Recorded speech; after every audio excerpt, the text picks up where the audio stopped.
ओम शांति 26 जून 2025 बाबा के महावाक्य। आज बाबा कहते, मीठे बच्चे, अभी तुम्हें निंदा स्तुति मान अपमान दुख सुख सब कुछ सहन करना है। तुम्हारे सुख के दिन अभी समीप आ रहे हैं। प्रश्न है, बाप अपने ब्राह्मण बच्चों को कौन सी एक वार्निंग देते हैं? बाबा कहते हैं, बच्चे कभी भी बाप से रूठना नहीं। अगर बाप से रूठेंगे तो सदगति से भी रूठ जाएंगे। बाप वार्निंग देते हैं, रूठने वालों को बड़ी कड़ी सज़ा मिलेगी। आपस में या ब्राह्मणी से भी रूठे तो फूल बनते बनते कांटे बन जाएंगे। इसलिए बहुत खबरदार रहो। गीत धीरे धर मनवा। ओम शांति। मीठे मीठे सिकिलते बच्चों ने गीत सुना। तुम बच्चों के जो भी जन्म जन्मांतर के दुख हैं सब दूर हो जाने चाहिए।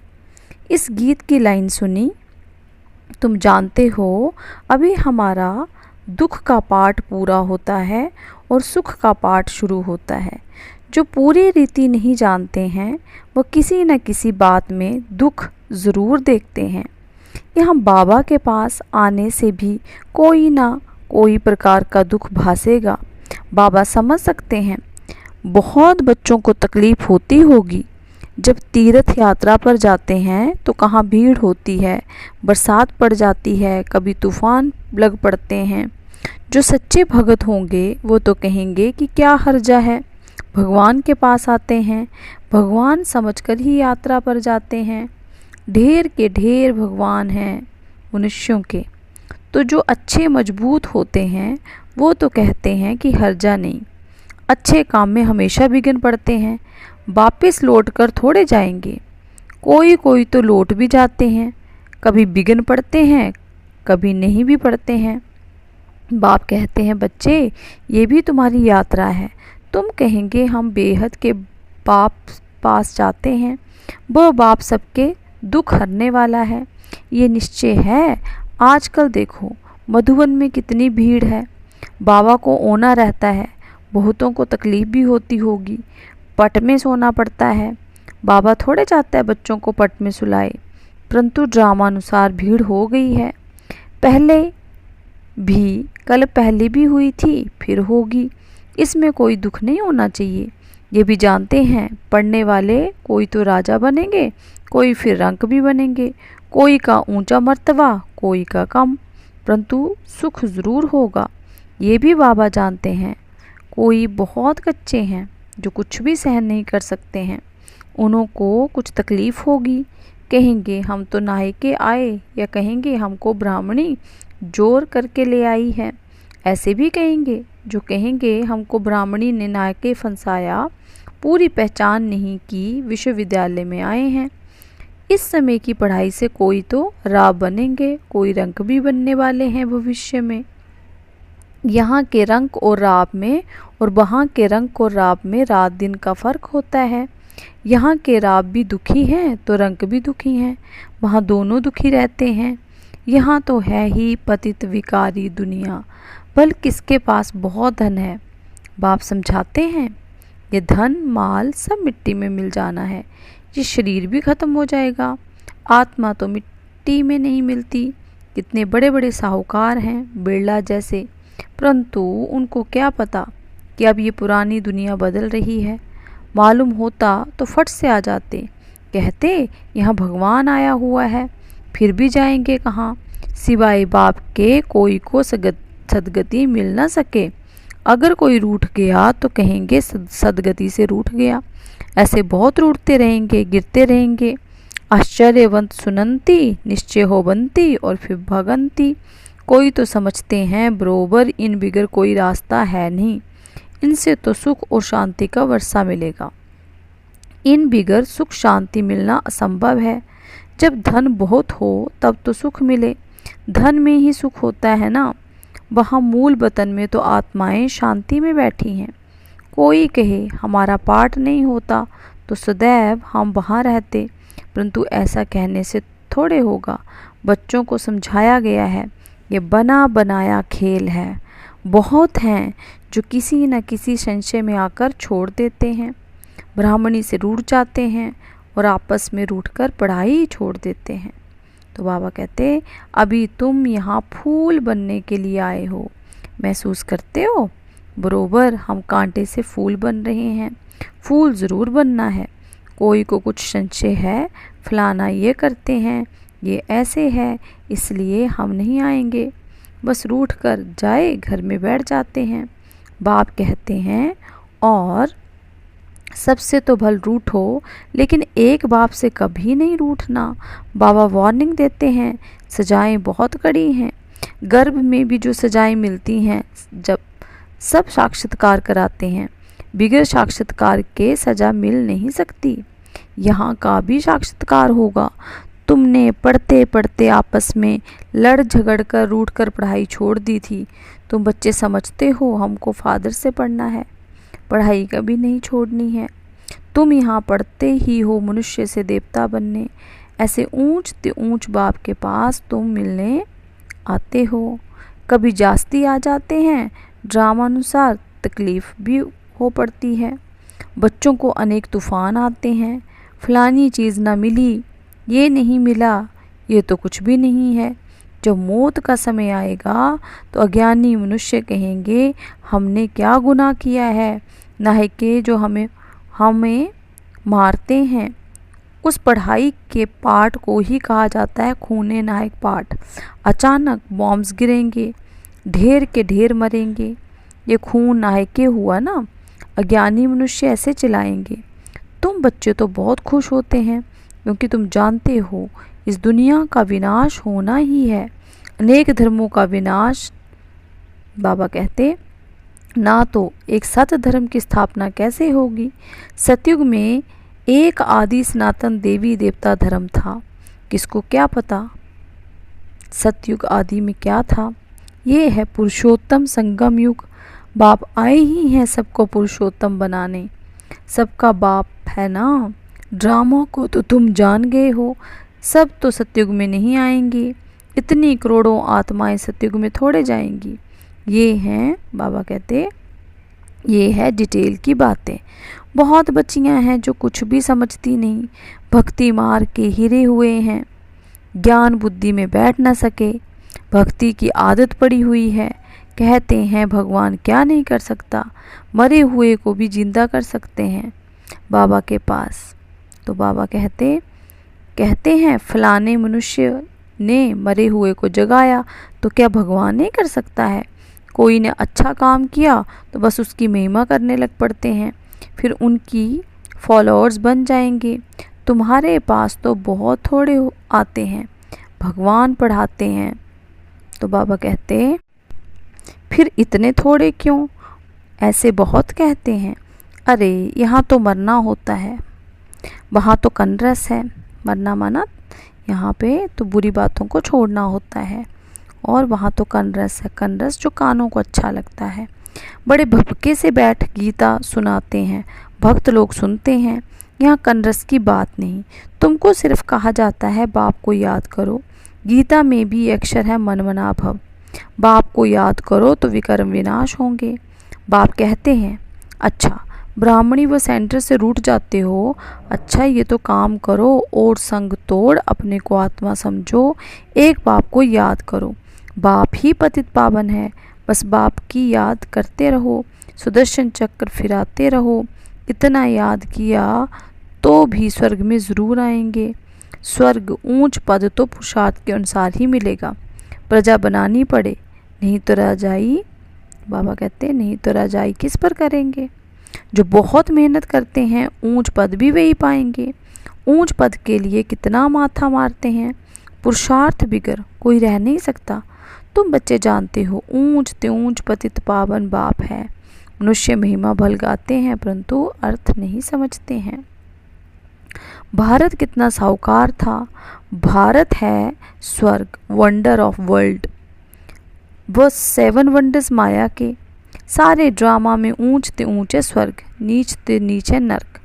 अभी तुम बाप के पास आए हो, जानते हो मीठा बाबा इतना ऊंच ते ऊंच ले जाता है, उनको कौन भूलेंगे। भल कहाँ भी बाहर जाओ, सिर्फ एक बात याद रखो, बाप को याद करो। बाप ही श्रीमत देते हैं, भगवानुवाच, ना कि ब्रह्मा भगवानुवाच। बेहद का बाप बच्चों से पूछते हैं, बच्चे हम तुमको इतना साहूकार बनाकर गए, फिर तुम्हारी दुर्गति कैसे हुई। परंतु सुनते ऐसे हैं जैसे कुछ भी समझते नहीं। तो बच्चों को थोड़ी तकलीफ होती, दुख सुख स्तुति निंदा भी सब सहन करना पड़ता। यहाँ के मनुष्य देखो कैसे हैं, प्राइम मिनिस्टर को भी पत्थर मारने में देरी नहीं करते। कहते हैं स्कूल के बच्चों का न्यू ब्लड है, बहुत महिमा करते हैं उनकी, समझते हैं ये फ्यूचर का न्यू वर्ल्ड है। परंतु वही स्टूडेंट दुख देने वाले निकल पड़ते हैं, कॉलेजों को आग लगा देते हैं, एक दो को गाली देते रहते हैं। बाप समझाते हैं दुनिया का क्या हाल है। ड्रामा का एक्टर होकर भी ड्रामा के आदि मध्य अंत और मुख्य एक्टर्स आदि को नहीं जानते हैं। उन्हें क्या कहें, बड़े से बड़ा कौन है, उसकी बायोग्राफी को जानना चाहिए, कुछ भी नहीं जानते। ब्रह्मा विष्णु शंकर का क्या पाठ है, धर्म संस्थापकों का क्या पाठ है। मनुष्य तो अंधश्रद्धा में आकर सबको प्रिसेप्टर कह देते हैं। गुरु तो वो जो सद्गति करता है। अब सर्व का सद्गति दाता तो एक ही परमपिता परमात्मा है, वही परम गुरु भी है, फिर नॉलेज भी देते हैं, तुम बच्चों को पढ़ाते भी हैं, उनके पाठ ही वंडरफुल है। धर्म भी स्थापन करते हैं और सभी धर्मों को खलास भी करते हैं। और तो सिर्फ धर्म स्थापन करते, स्थापना और विनाश करने वाले को ही गुरु कहेंगे ना। बाप कहते हैं मैं कालों का काल हूँ, एक धर्म की स्थापना और बाकी सभी धर्मों का विनाश हो जाएगा, अर्थात इस ज्ञान यज्ञ में स्वाहा हो जाएंगे। फिर ना कोई लड़ाई लगेगी, ना यज्ञ रचा जाएगा। तुम सारे विश्व के आदि मध्य अंत को जानते हो। और तो सभी नेति नेति कहते हैं, तुम ऐसे थोड़े कहेंगे। बाप बिगर और कोई समझा ना सके, और तुम बच्चों को बड़ी खुशी होनी चाहिए, परंतु माया का सामना बाबा कहते ऐसा होता जो याद ही मिटा देती है। तुम बच्चों को दुख सुख मान अपमान सहन करना है। यूं तो यहाँ कोई अपमान किया नहीं जाता। अगर कोई भी बात है तो बाप को रिपोर्ट करनी चाहिए, रिपोर्ट नहीं करते तो बड़ा पाप लगता है। बाप को सुनाने से झट उनको सावधानी मिलेगी, इस सर्जन से छिपाना नहीं चाहिए। बाबा कहते बड़ा भारी सर्जन है। ज्ञान इंजेक्शन, इनको अंजन भी कहते हैं। अंजन को ज्ञान सूरमा भी कहा जाता है। जादू आदि की तो बात ही नहीं है। बाप कहते हैं मैं आया हुआ हूँ तुमको पतित से पावन होने की युक्ति बताने। पवित्र नहीं बनेंगे तो धारणा भी नहीं होगी। इसी काम के कारण ही फिर पाप होते हैं। इन पर जीत पानी है, खुद ही विकार में जाता होगा। बाबा कहते तो दूसरे को कोई को कह नहीं सकेंगे, वो तो महापाप हो जाए। बाप कहानी भी सुनाते हैं। पंडित ने कहा राम राम कहने से सागर पार हो जाएंगे। मनुष्य समझते हैं पानी का सागर, तो जैसे आकाश का अंत नहीं वैसे सागर का भी अंत नहीं पा सकते हैं। ब्रह्मा महत्व का भी अंत नहीं। यहाँ मनुष्य अंत पाने का पुरुषार्थ करते हैं, वहाँ कोई पुरुषार्थ नहीं करते। यहाँ कितनी भी दूर जाते हैं फिर लौट आते हैं। पेट्रोल ही नहीं होगा तो आएंगे कैसे।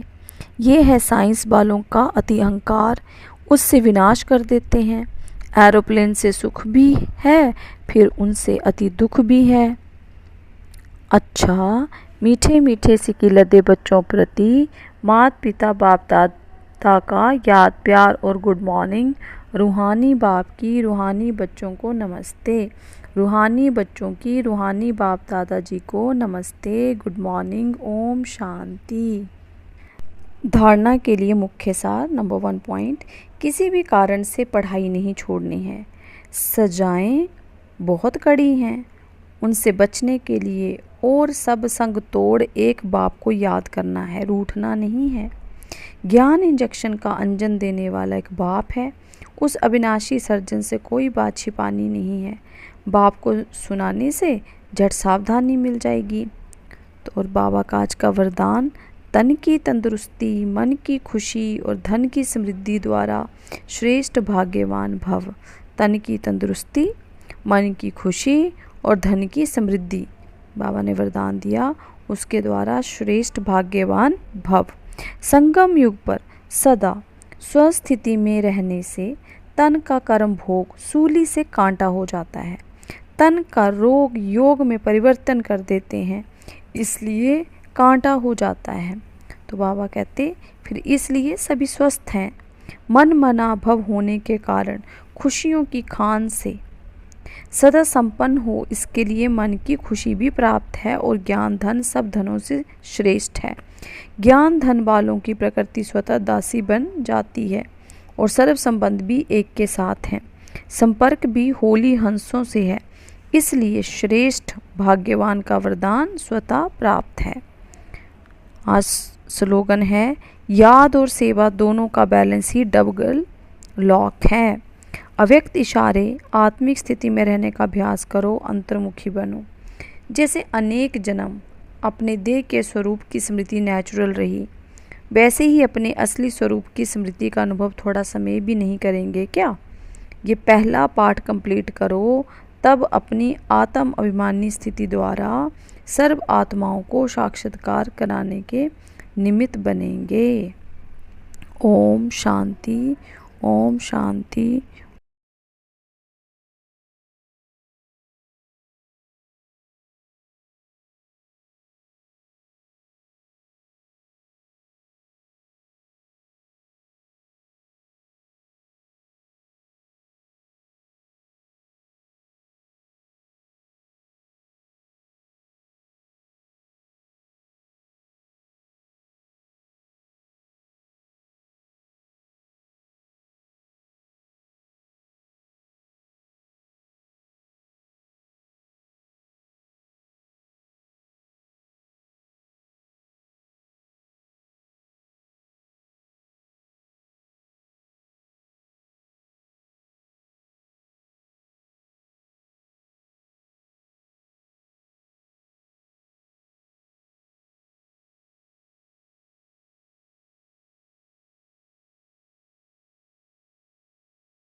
अनेक प्रकार के व्यक्ति वैभव अथवा अनेक प्रकार की वस्तुओं के संपर्क में आते आत्मिक भाव और अनासक्त भाव धारण करो। ये वैभव और वस्तुएं अनासक्त के आगे दासी के रूप में होंगी और अनासक्त भाव वाले के आगे चुंबक की तरह फंसाने वाली होंगी। ओम शांति, ओम शांति, ओम शांति।